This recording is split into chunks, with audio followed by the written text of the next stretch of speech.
The news is on Channel 4 now. On Granada at 7:30, a for sale sign goes up in Coronation Street. But now, Michael Aspel, and This Is Your Life.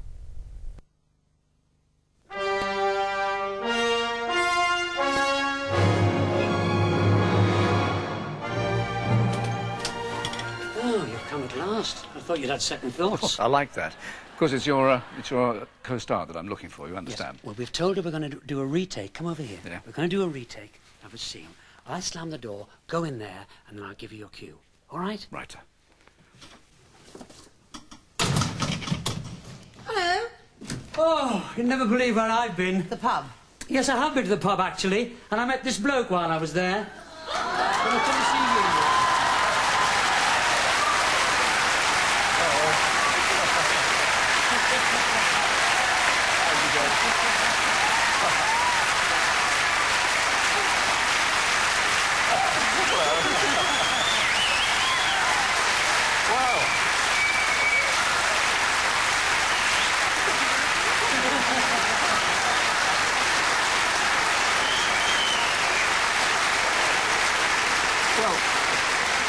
Hello, Lynda. Hello, Michael. Well, James gave me a line or two, but I can't remember them. I thought he was coming in to shout at me. That comes later. Because there's only one line I can remember, and that is Lynda Bellingham tonight. This is your life. Oh, thank you.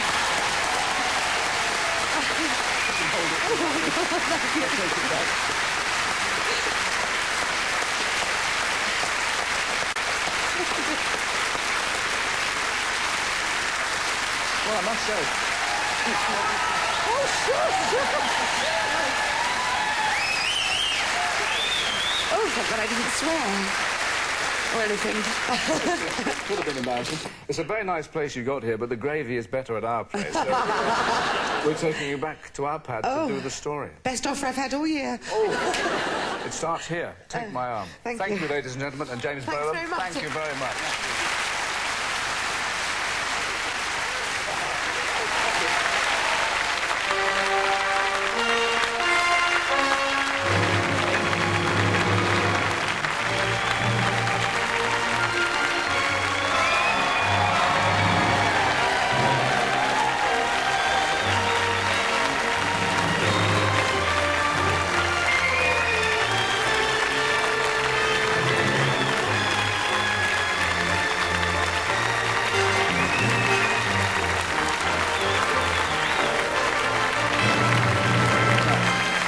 Well, not as you thought busy at his restaurant tonight. Your husband, Nunzio, with your father, Donald, your mother, Ruth, sadly, a last-minute flu victim, and sisters Jean and Barbara with their husbands. And your colleagues from Second Thoughts, which is all about two people with failed marriages dithering about marrying each other. I'm back. Good lunch.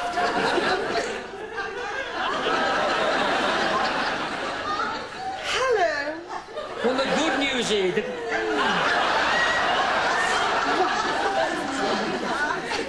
You've been smoking! Oh, not entirely. What does that mean? Well, I just had a puff of his cigar. It would seem churlish not to. Well, that's rich. All week you've been perched on your pedestal, lecturing Joe and me about the evils of smoking and drinking, and suddenly little Miss Perfect breaks all her own rules. Let's have a lie down.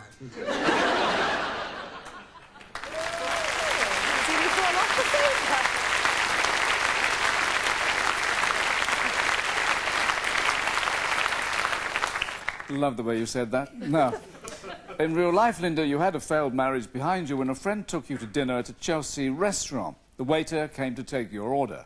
And I told him, my friend really fancies you. And Cupid was played by Christopher Biggins.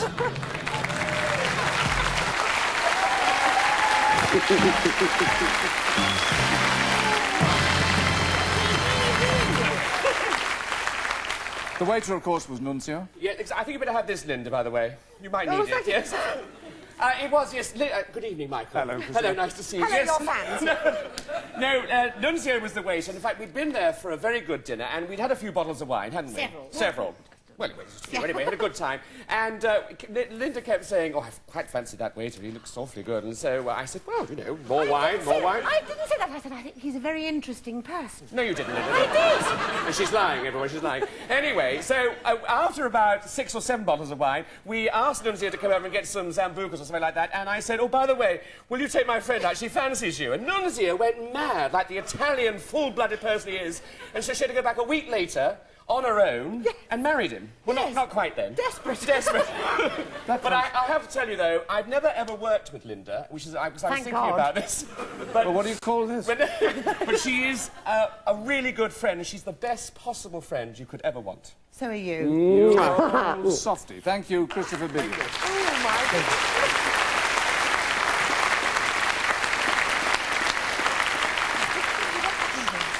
Well, your wedding at All Hallows Church in London in July 1981 was assured of a rave review because Daily Mail theatre critic Jack Tinker was best man. 2 major productions followed, and they are here tonight. Your sons Michael, who is 9, and 4-year-old Robert.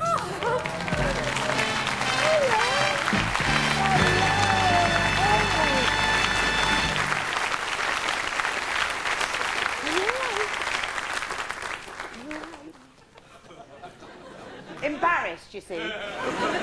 How could I do this to them? Well, crushed to death, I think. Really. Well, Lynda Bellingham, this is your life. You were born in Montreal. Your father, an airline pilot, and Donald, when you brought 6-month-old Lynda to England, you had a special responsibility. We left Montreal when Lynda was 6 months old, and I piloted her across the Atlantic. And in those days, passengers who were a bit fewer than they are today, were given a certificate called a pond hopper. And I know Lynda is particularly proud of this pond hopper because the last time I saw it, it was on the wall in her loo. Of course. Well, you look very, very pleased to have landed, though a puff of wind under the hat you might have taken off again. Your family settles first in Bristol, where your sisters are born. And when your father retires, you move to Aylesbury, where your grandfather had a farm. And there is you giving him a demonstration of riding side saddle. As you grow up, riding and swimming, that is you with Barbara and Jean, passions of yours. And at Aylesbury High School, so is the theatre. There you are in the school productions. Jean, Lynda was very keen on that, wasn't she? Yeah, she was always very keen. And every summer holiday, she used to go to Penley to an outdoor open theatre. And even though she just had one line to say and used to go every day for 2 months, but she got her reward. She got to pay Puck the next year. Appearing in your first major role, aged 13. Yes. But soon your eyes are on the big screen. That's right, working as an usherette at the local cinema. School day's best friend, Jenny Puddifoot.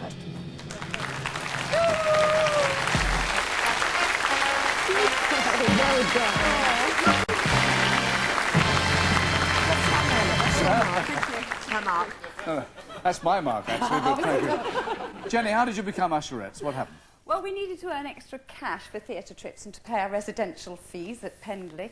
And so one summer we worked in the jam factory, and Lynda was promoted to the cardboard boxes and gooseberries. And gooseberries. And these... No, excuse me, but this woman said, I think it would be very important for you to go on to the gooseberry packing because you speak very nice, and some of these jars go to the palace.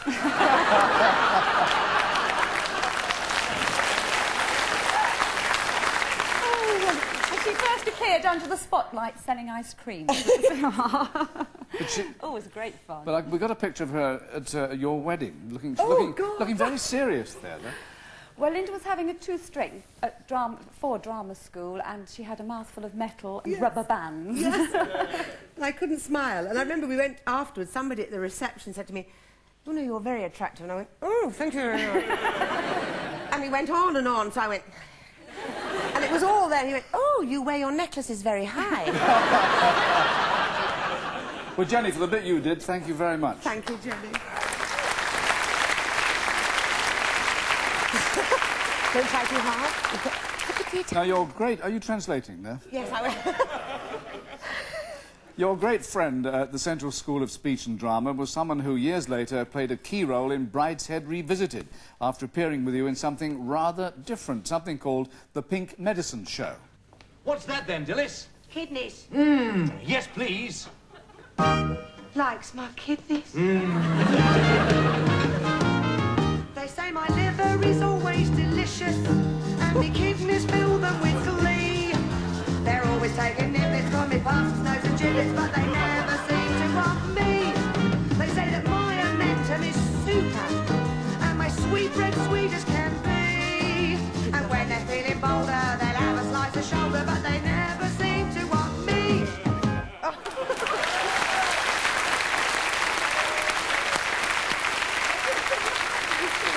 Oh, yeah. And here is the kidney fan, Nicholas Grace.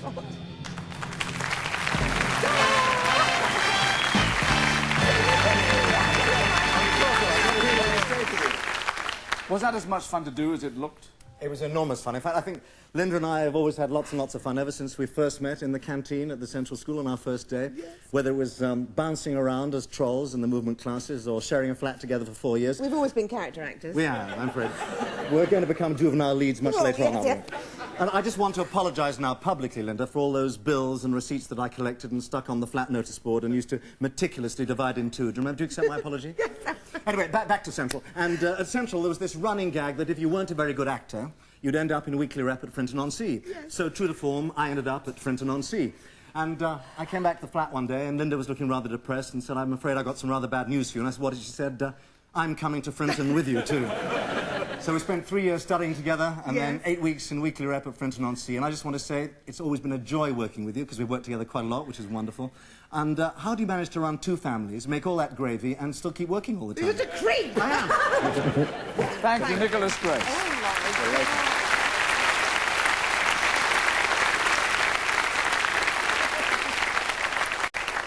Well, that Pink Medicine Show was written by 2 doctors who became friends of yours, one of them being Chris Beatles.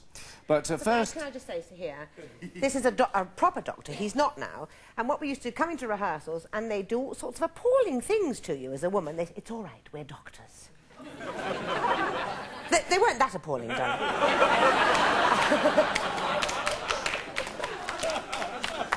God, I've lost my place now. But first, as we've heard, came rep at Frinton and then crew before it was all changed for Coventry, where you sang about somewhere else. I want to be in America. Okay, but me in America. I want to be in America. Hey, hey, hey, hey! Yes. Are they sharks or are they jets? They are Leo Dolan and Gareth Hunt. Oh, hey! I want to...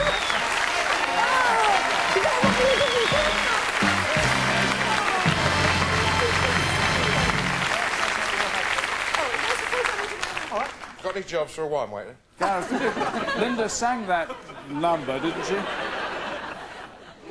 Oh, sorry, Yes. Sorry. She sang that number in West Side Story. Yes, I Want to Be in America. Lynda sang, yes. Be kind. Oh, I'm being very kind. It's very good, very good. And we were rehearsing that during the day and playing a show called Doctor and the Devils in the Evening, which was very, very difficult.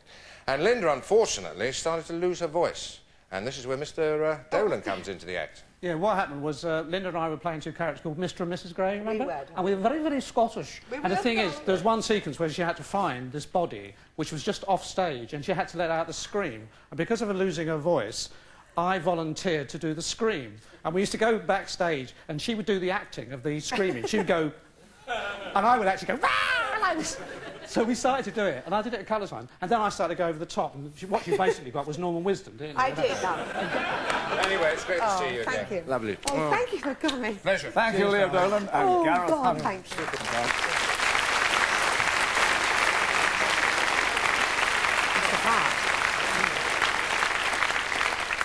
you. Incidentally, you introduced Leo to his wife, casting director Sheila McIntosh, and she is here, as you can see, with their daughter Joanna and son Luke.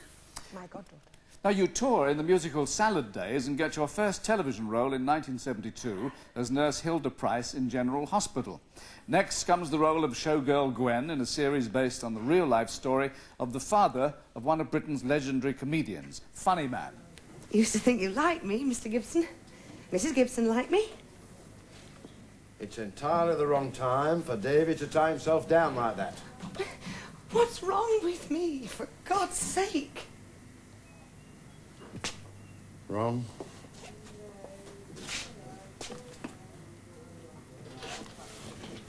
You're not for Davy, and Davy's not for you. I know. Mr. Gibson, there's something wrong with you. Oh, I'm glad they showed me doing serious actors.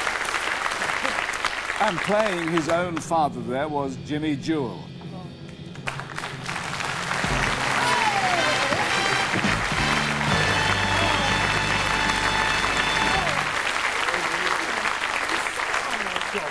Sit down.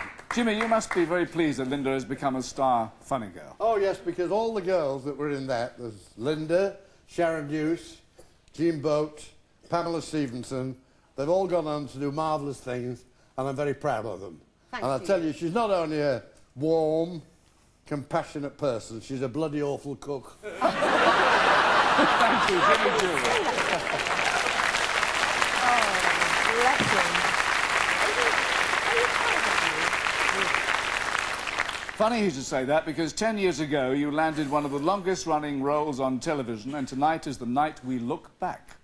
The thing is, Mum, I'm leaving home. Is it something I said? I'm getting a flat with Kim. Well, you're practically living together, aren't you? Who's all this for? Uncle Bob and Auntie Jean, of course. But they phoned this morning to say they couldn't come. Ah. Alice. Yes, Alice and Dolly will love it. No Nick, no garlic. And Michael. Remember Preston. Look at Robbie. And still, they are hungry. Michael Redfern, Alison Reynolds, Blair McKitchen and Colin McCoy. Oh, God,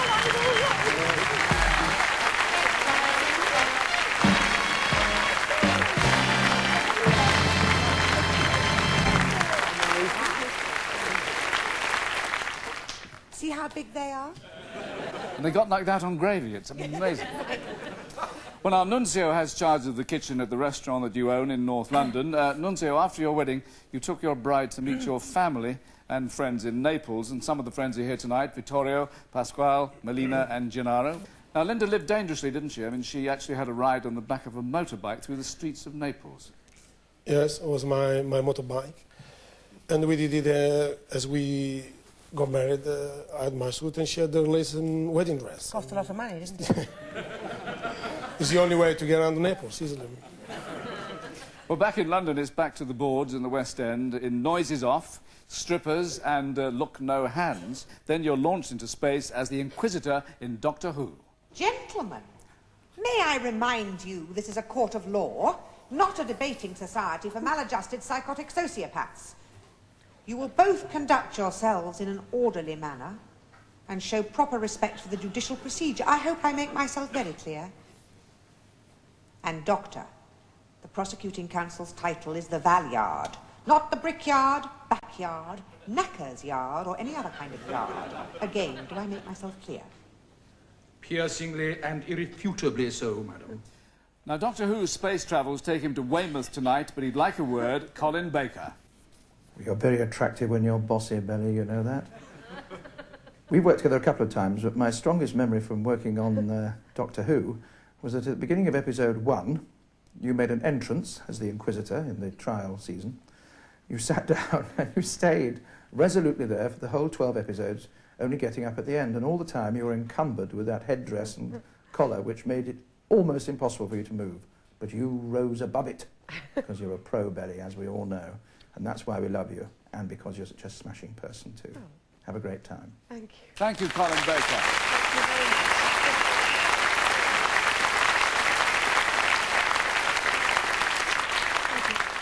Well, you had a chance to do some posh acting in the role of Catherine of Siena, directed by the winner of 2 BAFTA awards, Joan Kemp Welch. And Joan, of course, you enjoyed working together? Yes, I certainly did. You know, Linda's wonderful to work with. She has got such a sense of humour, understanding, and such imagination. And her sense of humour solves all the problems. In fact, she's a wonderful person altogether. And when I heard that my husband, Peter Moffat, was looking for a new wife... Oh, not for myself, I wasn't. I think it might have been quite a good idea. No, we were looking for a new wife for James Herriot. in a new series of All Creatures Great and Small, which I was directing. And that indeed is how she came to be the vet's wife in one of Britain's most popular drama series. Mine came earlier. It's a genuine Casbah. Genuine what? It's a Casbah. A very unusual type of oriental rug. From Afghanistan, I think. Certainly very unusual. Apparently not many of them even get into India. I'm not surprised. It's the only one of its type. He got it on the border. Which border? Normally they cost hundreds of pounds. You haven't bought this, have you? Well, Mr. Bowley's coming back later. I said you'd want to look at it, James, but it's a bargain.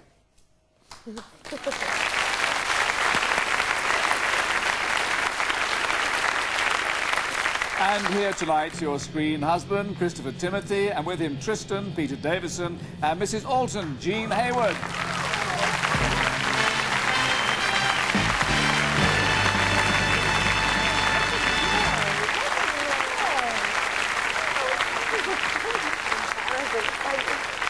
Hello, Michael. Hi, Chris. Now, Lynda took over after the show had been going, what, a couple of years? Yeah, we'd done 3 series, and an untenable position for an actress to have to take over something. And no announcement was made, and we met very briefly before we started, and she was clearly very nervous, not half as nervous as I was. I was terrified, and I thought, well, let's put her at her ease and make her welcome, make her part of the family. And our first scene together was meeting in the hall. You just said a magical line like, "Hello, James," and my answer was riveting like, "Hello, Helen." But I thought, that's not very good, and I thought, I'll make her laugh. So she said, "Hello, James."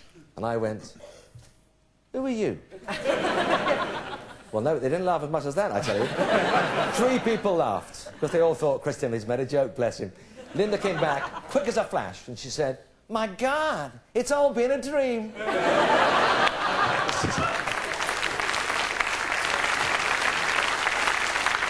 That set the pattern for everything that we did for the next way. It was brilliant. And very quickly, this is a bit indulgent, but Grace made this a few years ago, and I kept meaning to bring it to you. It's a picture of you and me, photographs of us made up with, it's James Herriot with his beautiful bride. Oh. And I'll give it to you later, yeah. Oh, and the card. It gets you right.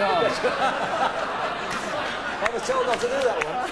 Yes. But God bless you. Someone explain that to Nunzio, and Thank you. Peter, she's always ready with the gag. Yeah, my fondest memories really of Lynda, not so much working with her. Oh yes, I do. But not so much on stage, not so much on screen, but really when I was listening to her in the makeup room between the takes, because Lynda, I probably shouldn't be saying this, can tell the seemingly unendless stream of the best, the funniest, the most original, but also the rudest and most unrepeatable jokes you're ever going to hear. But I think it's all part of a charm. Thank you very much. Thank you so much. Thank you. Nicely said. Thank you very much.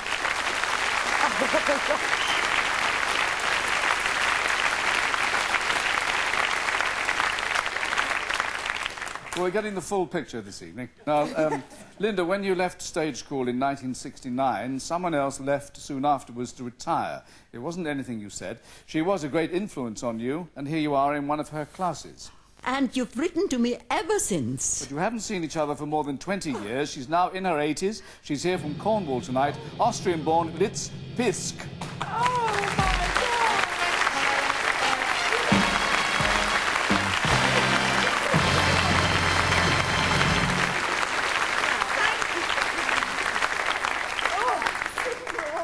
Years I'm here. And I'm still a sack of potatoes. No, you are not. What is your memory of her as a pupil? 20 years old. Wonderful. She did everything full-hearted and from her heart. Yes, badly. No, but it was human.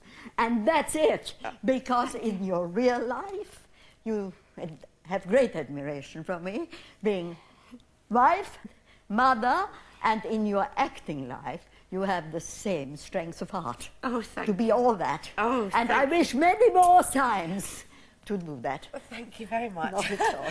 Lynda Bellingham, this is your life. Thank you very much.